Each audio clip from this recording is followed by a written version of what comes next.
ایران جنگ کب بند ہوگی اور اس حوالے سے ڈونلڈ ٹرمپ کے متضاد بیانات کیا بتا رہے ہیں؟ یہ وہ اہم ترین سوال ہے جو اس وقت ہر کسی کے دماغ میں ابھر رہا ہے۔ 24 گھنٹے قبل ایران جنگ کو دو سے تین ہفتوں میں ختم کرنے کا اشارہ دینے والے امریکی صدر ڈونلڈ ٹرمپ نے آج یہ دعویٰ کر دیا ہے کہ ایران نے جنگ بندی کے لیے درخواست کر دی ہے، مگر سیز فائر اسی صورت میں ممکن ہوگا کہ جب آبنائے ہرمز کھولی جائیں گی اور تب تک جنگ بندی نہیں ہو سکتی۔ سیز فائر کے حوالے سے پاکستان کی سفارتی کوششیں بھی جاری ہیں اور ایران میں نکالی گئی ایک ریلی میں شکریہ پاکستان کے نعروں والے پلے کارڈز بھی ایرانی عوام نے ہاتھوں میں تھام کر پاکستان کی کوششوں کا اعتراف کیا ہے۔ دوسری جانب اب ایران جنگ کے تناظر میں وزیر اعظم شہباز شریف نے حکومت کو پیٹرولیم لیوی کے حوالے سے IMF کے ساتھ مشاورت کی ہدایت کر دی ہے۔ سیاسی منظرنامے کی اگر بات کی جائے تو آج بلاول بھٹو زرداری کی مولانا فضل الرحمان سے اسلام آباد میں ایک تفصیلی ملاقات ہوئی ہے، جس کے حوالے سے میڈیا اطلاعات یہ سامنے آ رہی ہیں کہ دونوں رہنماؤں کے درمیان 28ویں ترمیم پر مشاورت ہوئی ہے۔ کیا واقعی اب 28ویں ترمیم لانے کی تیاری ہو رہی ہے اور ایران جنگ سیز فائر کے حوالے سے حکومت کو کیا نظر آ رہا ہے؟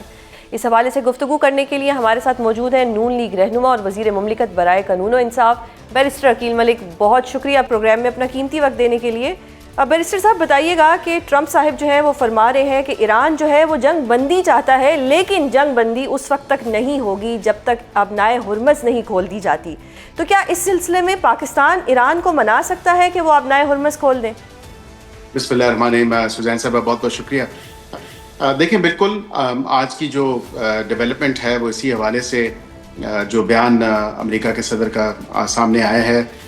لیکن دیکھیں جو ایک گراؤنڈ ورک لے کیا گیا ہے پاکستان کی طرف سے اور حالیہ جو 5 پوائنٹس آئے ہیں ہماری جو بیجنگ گئے ہوئے تھے DPM-FM، تو ظاہری بات ہے اس میں تمام تر معاملہ وہ آپ کے سامنے ہے، اور جو وہاں پہ 5 پوائنٹس تھے اس میں opening of the Straits of Hormuz is one of the preconditions۔ ظاہری بات ہے کہ پاکستانی جو فلیگ بیئرنگ شپس ہیں یا ویسلز ہیں وہ تو آ رہی ہیں، اور الحمدللہ دیگر کچھ ممالک بھی ہیں اس کے ساتھ ساتھ، غالباً ملیشیا کا بھی میں نے سنا ہے کہ ان کا بھی جو ہے وہ کوئی اتنا ایشو نہیں ہے، بغیر کسی ٹول کے بغیر کسی معاملے کے وہ کراس کر سکتے ہیں اور کر رہے ہیں۔ یہاں پہ دیکھیں نا، کچھ فرینڈلی کنٹریز کو یا نیوٹرل کنٹریز کو تو اجازت تھی اور ہے، لیکن تب تک یہ معاملہ نہیں ہوگا، اور پس پردہ کافی چیزیں ابھی بھی ہو رہی ہیں اسی حوالے سے، کیونکہ پوری دنیا اب اس سے افیکٹڈ ہے، تو کچھ نہ کچھ جو ہے وہ بات، اور یہ صرف اب اسلام آباد ڈائلاگ نہیں رہا، this is actually gone far and beyond. اور آپ نے دیکھا ہوگا کہ برطانیہ کے وزیر اعظم نے بھی اس پہ بات کی اور کہا کہ جی ہم EU کے ساتھ انگیجمنٹ کریں گے، تمام تر باقی معاملات، اور دیگر ممالک بھی جو ہیں وہ اپنی کوششیں کر رہے ہیں، اور امید ہے کہ based on some cogent convincing جو ہے چیز سامنے جب آئے گی، کیونکہ دونوں اطراف سے ابھی بھی ثالثی یا جو ہے وہ چل رہی ہے، میڈیشن جو چل رہی ہے، بیک اینڈ فورتھ جو ہے میسیجنگ وہ ہو رہی ہے، اور اس میں کیا بیر منیمم جو ہے اس پہ طے پاتا ہے۔ And I firmly believe that this being one of the precondition کہ شاید وہ کچھ ٹائم کے لیے کھول دیں، اور اس کے بعد کوئی میکنزم ساتھ ساتھ جو ہے یہ ٹاکس آگے چلتی رہیں، یہ بھی ایکسپیکٹ کیا جا سکتا ہے۔ لیکن ابھی حتمی طور پہ اگر میں آپ کو کہوں کہ کوئی ایسی گارنٹی تو کوئی بھی نہیں۔ ظاہری بات ہے کہ یہ انٹرنیشنل واٹرز ہیں اور انٹرنیشنل میریٹائم لا ہے، جس کو دیکھتے ہوئے بھی آپ نے اس پہرائے میں اس چیز کو تمام تر معاملے کو دیکھنا ہے۔ تو ایران سے امید تو ہے کہ وہ پوری دنیا جب اس سے سفر کر رہی ہے تو وہ کم از کم اس پہ تھوڑی بہت لچک ضرور دکھائے گا۔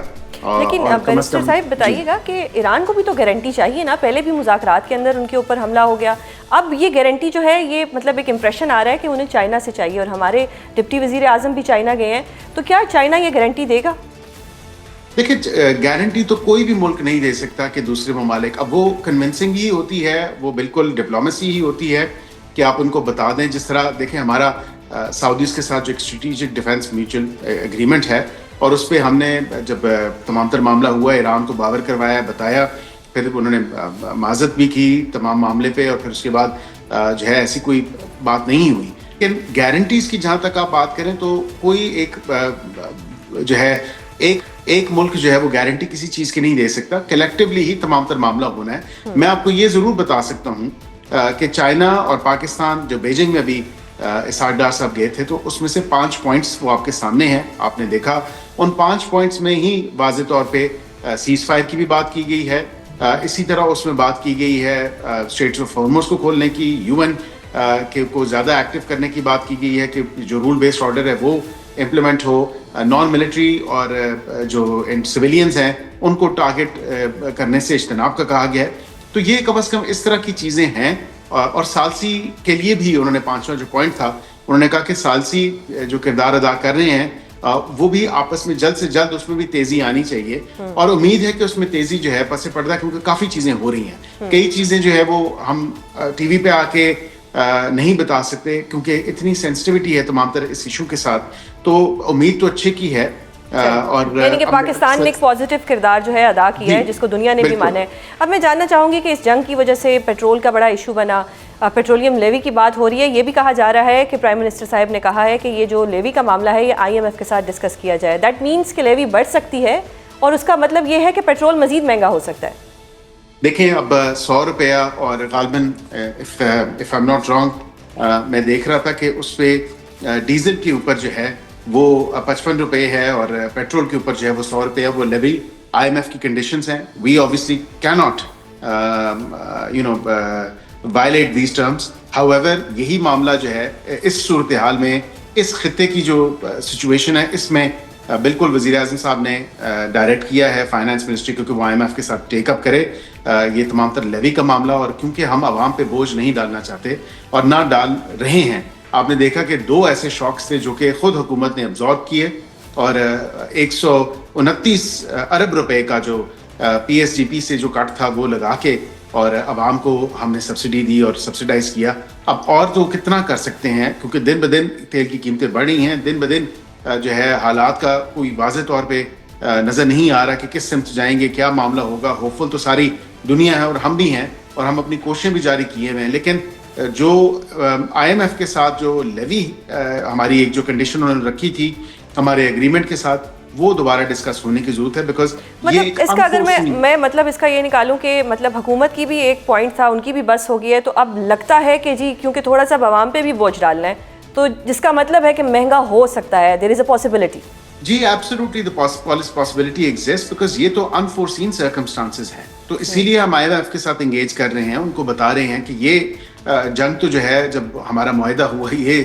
کوئی فیدم نہیں کر سکتا تھا, کوئی فورسی نہیں کر سکتا تھا. تو اسی حوالے سے ہم یہی ان سے بات کر رہے ہیں, اور یہی کم از کم لیوی کے اوپر جو ہے کسی نہ کسی کا جو ہے کوئی ایک میکینزم بنا کے کوئی ویور فار دا ٹائم بینگ کوئی یا کوئی ایسی چیز یا کمی اس میں کچھ نہ کچھ. تو دیکھیں نا, ہم جو اقدام اٹھا رہے ہیں ہم تو اٹھا رہے ہیں, ہم تھوڑے ہی جو ہے آئی ایم ایف کو معاہدے کو جو ہے سائڈ لائن پہ کر کے اور 10 روپے جو ہے قیمتیں گرا کے, تو وہ معاملات بھی تو نہیں ہے. ظاہری بات ہے ایک بڑی زبردست جامع ٹیم ہے وزیر اعظم صاحب کے پاس, اور